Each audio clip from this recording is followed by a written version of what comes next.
It was widely reported that men had been celebrating the attack after recording the first plane strike. They were not Al-Qaeda, but they were detained. I grabbed my binoculars and I could see the towers from my window. And this is where I'm looking. And all of a sudden, down there, I see this van park.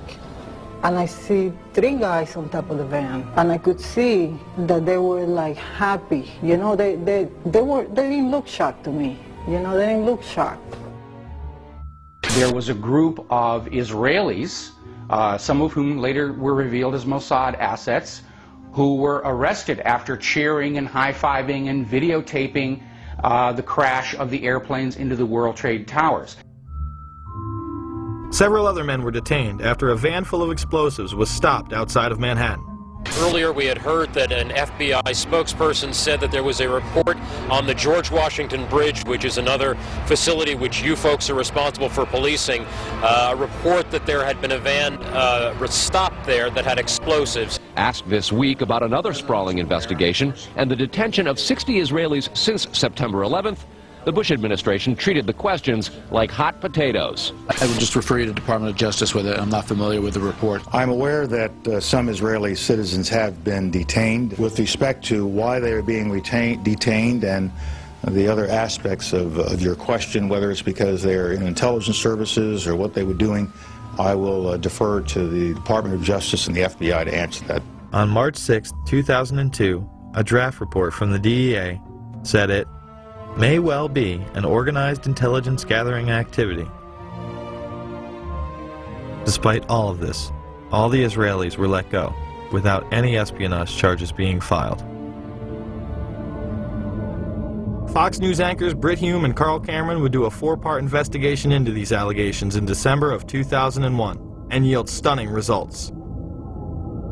It has been more than 16 years since a civilian working for the Navy was charged with passing secrets to Israel.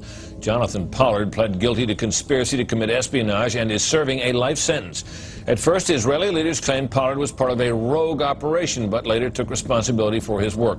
Now, Fox News has learned some U.S. investigators believe that there are Israelis again very much engaged in spying in and on the U.S. Since September 11th, more than 60 Israelis have been arrested or detained, either under the new Patriot anti-terrorism law or for immigration violations. A handful of active Israeli military were among those detained, according to investigators, who say some of the detainees also failed polygraph questions when asked about alleged surveillance activities against and in the United States. Investigators suspect that the Israelis may have gathered intelligence about the attacks in advance and not shared it.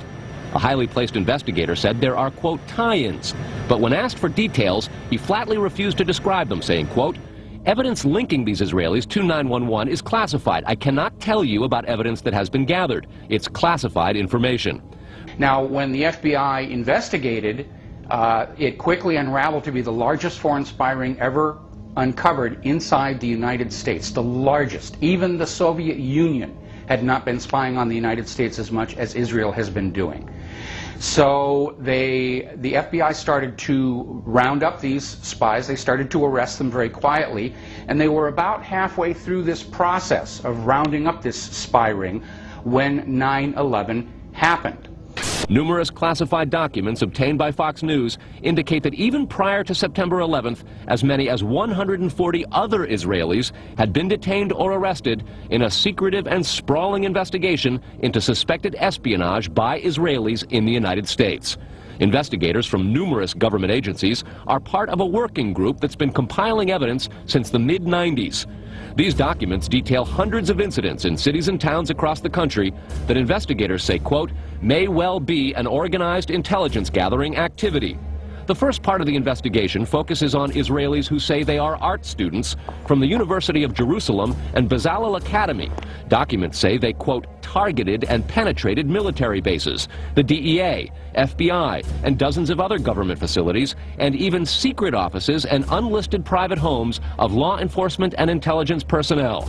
The majority of those questioned, quote, stated they served in military intelligence, electronic surveillance intercept, and/or explosive ordnance units.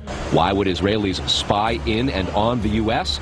A General Accounting Office investigation referred to Israel as Country A and said, quote, according to a U.S. intelligence agency, the government of Country A conducts the most aggressive espionage operation against the U.S. of any U.S. ally. The document concludes, quote, Israel possesses the resources and technical capability to achieve its collection objectives. What about this question of advanced knowledge of what was going to happen on 9/11? How clear are investigators that some Israeli agents may have known something? Well, it's very explosive information, obviously, and there's a great deal of evidence that they say they have collected, none of it necessarily conclusive. It's more when they put it all together. A bigger question, they say, is how could they not have known? Almost a direct quote, Britt. It is now apparent that this intelligence ring was inside the U.S., had prior knowledge of 9/11, and had a classified role in 9/11, which officials refused to discuss. It was also able to penetrate U.S. intelligence agencies and secret offices, yet all were released. The men who were detained due to the report they were taping the first plane crash and then celebrating and joking about it actually went on television and admitted it was their job to record the attack.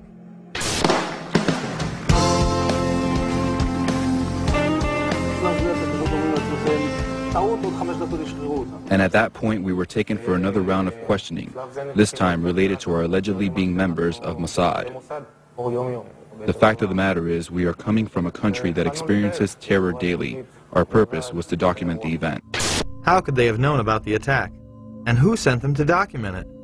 The evidence points to a large intelligence network inside the United States that had teams on the ground, such as the ones recording the attack, and electronic surveillance teams gathering information.